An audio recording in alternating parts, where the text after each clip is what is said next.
That's crazy. Look at all them predictions. 10 things to expect if they're correct. World War III, a nuclear device. Oh, what the hell?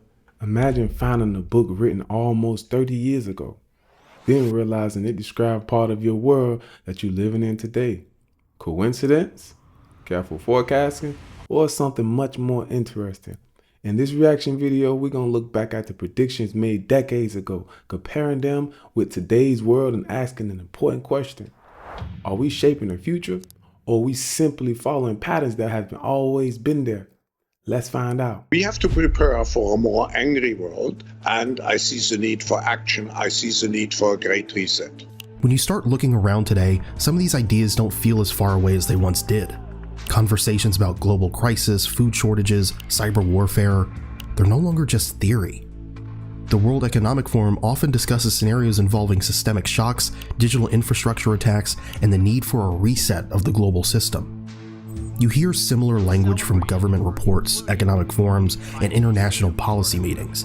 The idea that a large cyber attack could disrupt entire countries, or that supply chains could collapse and trigger food shortages, is something even officials now discuss publicly. And when you see these same themes appearing again and again, it makes you wonder, were these futurists simply... Now, before we judge whether these predictions were right or wrong, it's worth remembering that the futurists often look at long-term trends rather than trying to predict a specific event. That's an important distinction. Futurists simply connecting the dots ahead of time? Or were they closer to the people drawing the map in the first place? There is a Obama-produced film, a movie, that came out called Leave the World Behind. Why did the Obamas get behind this film? The film, I won't be able to tell you that, but I can tell you what the film is about. It's about an apocalyptic scenario after the grid fails and there's a grid down crisis because of cyber attacks. And this comes out, again, right before 2025. And then you go back to 2014 with the release of a video game, which also has scripts like movies do. And this Black Ops 2, major prominent video game, the script writers for it were consulting with that the Wall Street Journal calls the premier futurist in the national security space. So the top Pentagon futurist was consulted for the script on this video game. And what is the script for the video game? Well, the object of the game is to prevent a cyber attack in the context of a new Cold War with China. And guess what year this video game is set? Again, this came out in 2014, and the video game is set in 2025. So we're starting to see kind of a pattern here, are we not? But isn't it a little strange, that film produced by the Obamas? I mean, why that topic? And why now? And why do we keep hearing about these kinds of scenarios? Now, do films and video games shape how we imagine the future, or do they simply reflect concerns that already exist in society? That's an interesting question. You know, we gotta focus on when we deal. And why do we keep hearing about these kinds of scenarios more and more often? Every now and then, authorities even suggest that people keep some emergency cash at home, enough for about 72 hours, just in case ATMs or payment systems suddenly stop working. So you start to wonder, what's really going on here? Maybe it's all just coincidence. I don't know. We look at World War III, and we look at their predictions that a nuclear device causing widespread contamination will take place. This might sound outlandish, but keep in mind that since 1945, with the invention using of the first atomic bomb, there have been, in Cold War history, 16 near-miss nuclear events. Damn. And historians and national security experts estimate that about 1%, you have about a 1% chance in any given year of having a nuclear exchange. A 1% chance, then over a 100-year period of time, you'd expect it once. If you get halfway through that, you feel like, we're living on borrowed time. Well, we're like 80% of the way through a 100-year period of time since 1945. So it's hard to expect the unexpected. It's hard to foresee that which our normalcy bias doesn't allow us to see as. This is where it's important to separate evidence from speculations. Some ideas are supported by observing trends, while others remain hypothetical. That's why it's critical to use your critical thinking. Critical thinking matters. potentials. We lose imagination because we see only the thing immediately in front of us. But this is something that the Project 2025 futurists are saying to expect. And again, we see war, epidemics, starvation. Let's do it in the proper order from the Bible again. War.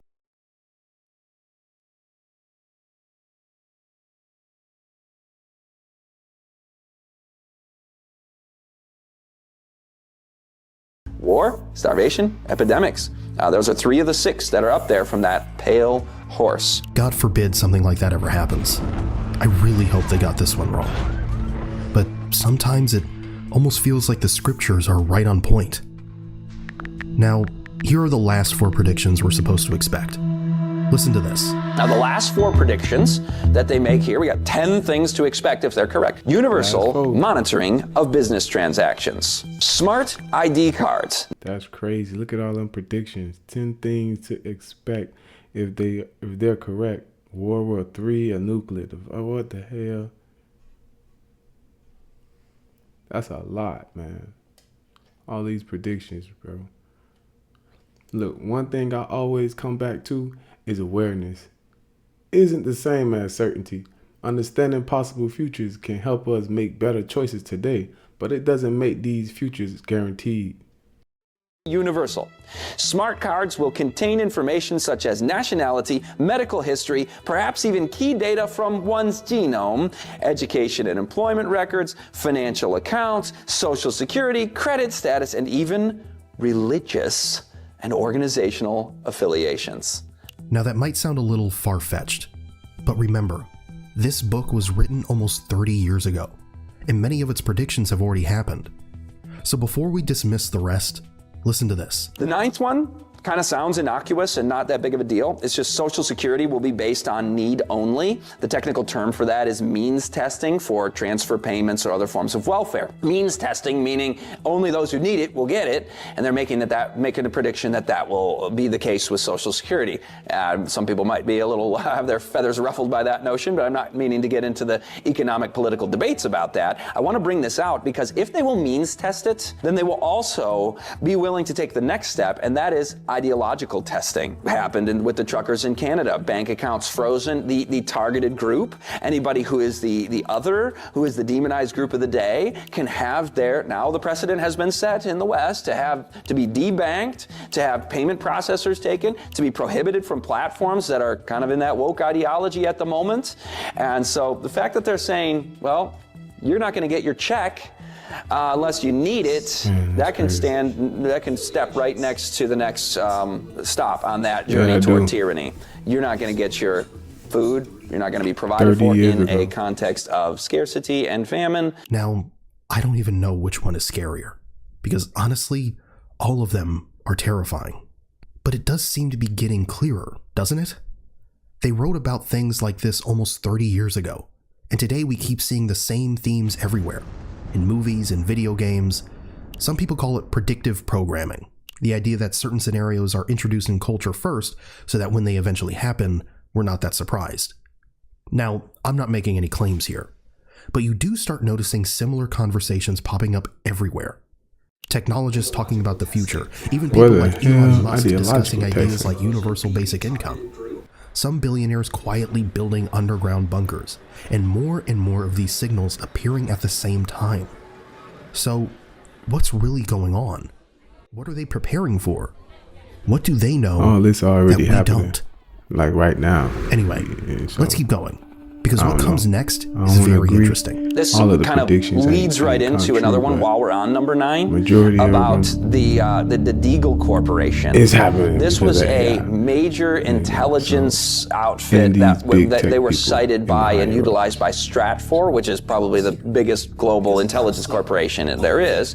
And Stratfor cites Deagle, so they're a major player in intelligence developing and publishing. And they made a prediction that by 2025 there would be a reduction, look in the red, of population in America from 327 million to 100 million. And GDP would drop from 60,000 per person to 24,000 per person. Now, this is not to say that this will happen, but that's quite an alarming prediction to make. Why would you go out and say that? Well, it's in the context of here, what we were talking about.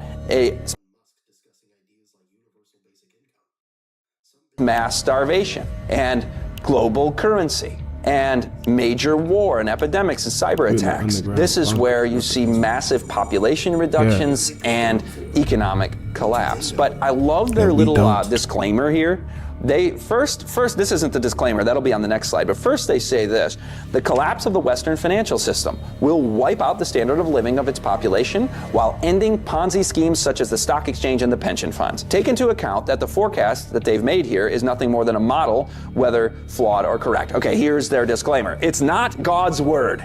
This is not God's word. This is not a magical device that allows us to see the future. Now, if you're planning the future and announcing what you're going to do ahead of time, then that's not a prediction. But these guys are just making predictions, and they're saying, you know what, this is flawed. This could not transpire as badly as we're seeing it, which makes me feel happy about that situation, about a population reduction of that magnitude and economic collapse. But whether it's going to happen or not isn't even so much the question as when. So after hearing all this, it's easy to feel uneasy.